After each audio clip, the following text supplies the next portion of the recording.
Hi, welcome back to Dive Twang. I'm Dave. We got a three chord rocker here. It's a slow paced one. It's E, D,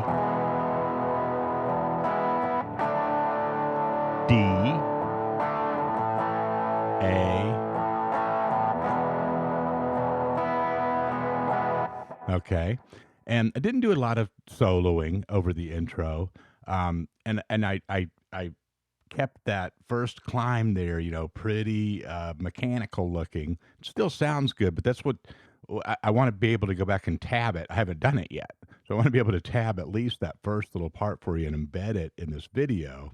And I don't when I go back, I don't want to drive myself crazy with a lot of trying to capture a lot of embellishments and stuff. What I just want to show you like the framework of it, and then don't worry, we're gonna work on the embellishments and stuff as well.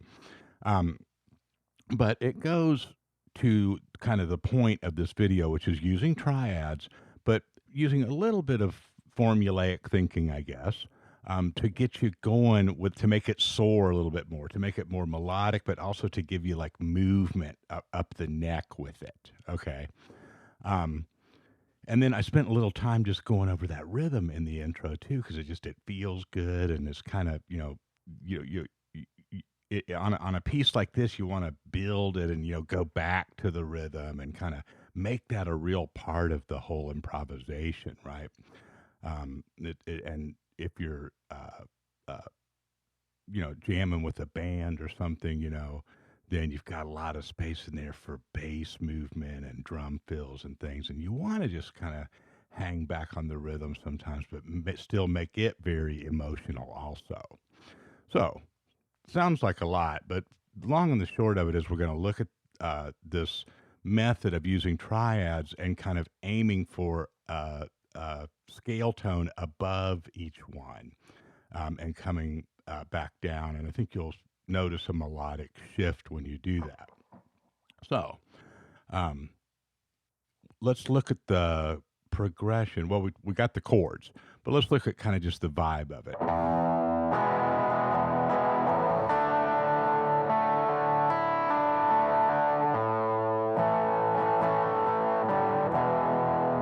Okay, so sometimes uh,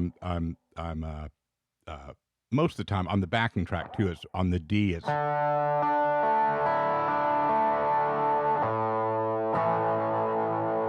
just kind of sounds nice in there.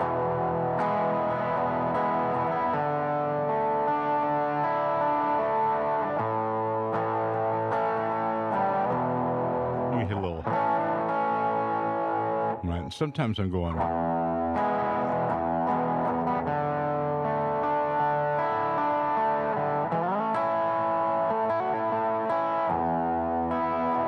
Kind of sliding up to leaving that A open. Little six hammer.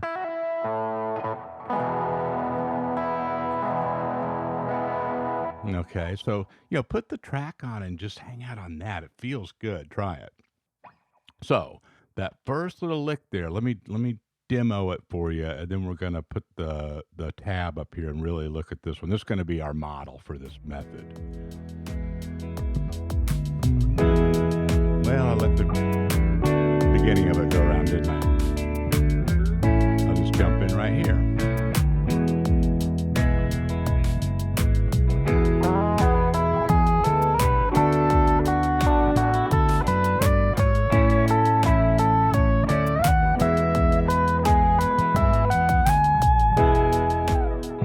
A nice way to climb up there, and it takes, you know, the length of the progression, and you could, add you could build on that with embellishments and other notes and things too. But there's a good framework.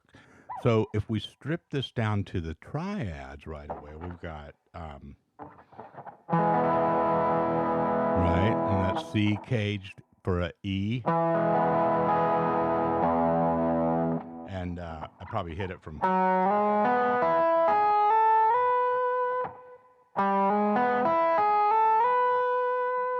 right, now I went. That's right up the tri. There's nothing there but roots, thirds, and fifths, right? Third, fifth, root, third. And then here's the first kind of, diatonic E mixolydian note that's in there. We're not going to have to do a whole lot of, theory work on this beyond the triads. But when I say scale tone, it's the next scale tone in that E mixolydian. That's kind of the only other piece to it.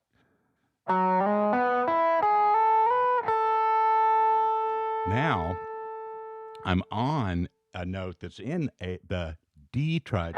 And that's the D shape that I'm using.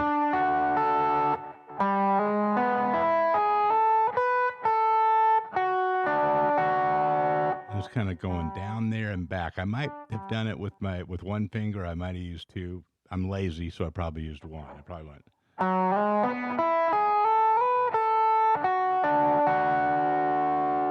Okay. Now, so there's an extra note in there beyond the triad for the E. Just on the way up to that, what would that be? The fifth again, right?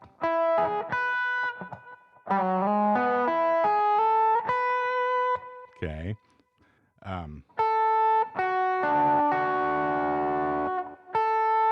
Right back up. Now, again, I hit the next note in that scale coming after my D triad, but then I went a scale tone above the next triad I'm going to use, which is A, with that kind of D cage shaped, right? So E,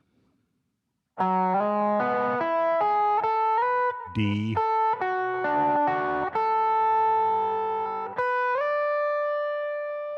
A, and I did the same business going up to the E there, right? So we're going to go back over this again, but each time there's, a couple of extra diatonic notes, but it goes to the next one above the chord tone of the next triad that we're going to come down on. That sounds like it's way more complicated than it is. And I think if you just learn this lick right off the tab here and play along with it, you'll mortar it in to your ear and your hand.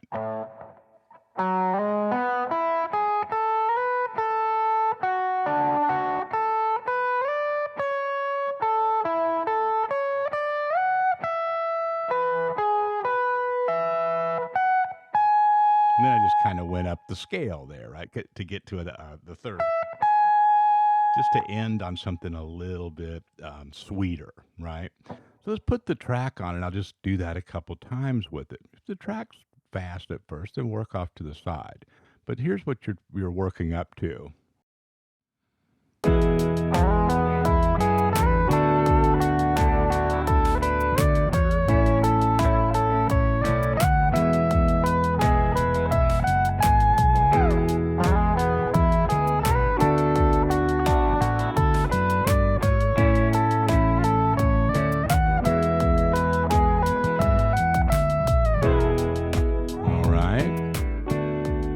So, get my loop switched off there.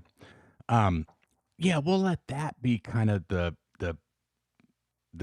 formula for it, right? The working example. And then even when I went down and did, the rhythm part, I put in, a little bit of like a major pentatonic thing, and I did sort of the same thing. I went right above that.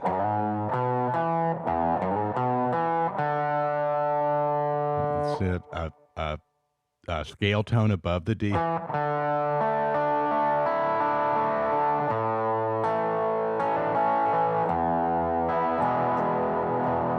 Right. And we're doing this all the time sort of intuitively, right? When we go.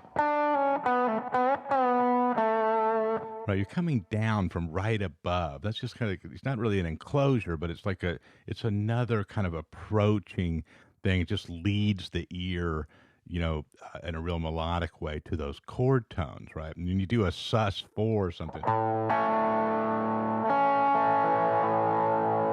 It's just kind of it's not a trick of the ear, but it's just sort of like that's how our ears work, right? It's just you hear that, and you're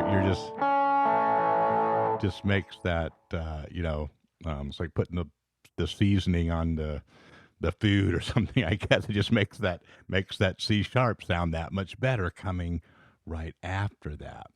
So those little things are things that you don't have to monitor all of it. Like I said, a lot of times you're already doing this, but if you make some kind of more um, um, uh, deliberate business out of this, you're composing, right? And I noticed that I find myself doing this, and I've been talking to others one on one about just kind of running around with the triads. And there's a lot of great videos, from a lot of different channels on this topic. Um, and a lot of them teach it very, very well. Um, but sometimes I think what we take away from that is this kind of version of it where we just kind of are.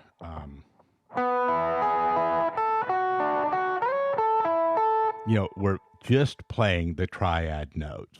And that's okay. In fact, that's what you want to do. That's one of the scaffolding steps to kind of, get to a more melodic system of playing. But this is just one more step in that scaffolding, right? So if I go,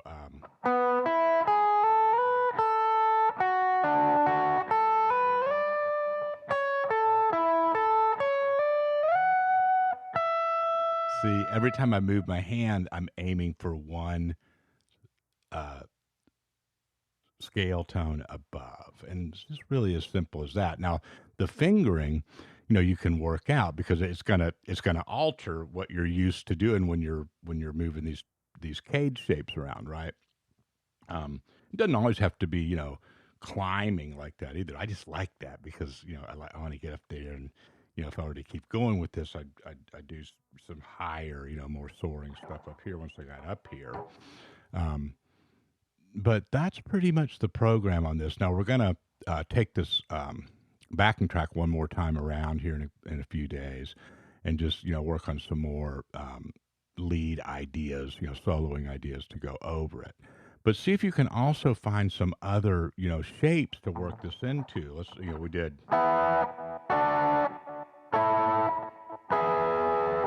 right. So say you just did some different.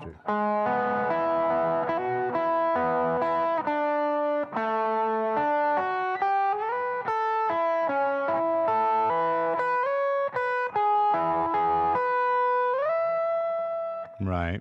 That was a little bit different there at the end. But did you hear it's had that same sound to it, right? Da da ba ba ba ba ba da da. Da. Right. I think it'll work out for you if you spend a little time investigating some other areas of the neck also. But start with this tabbed out lick and just really get that down, and then hang out on that rhythm and just feel this one. See if you don't start moving around, in your own way, and kind of being more patient, letting some of those notes really have some time value. Also, when you hit one of those nice ones, just camp on it for a second. And in the next one, we'll really kind of up level this, but do the groundwork on it. Let me know how it goes. Take care.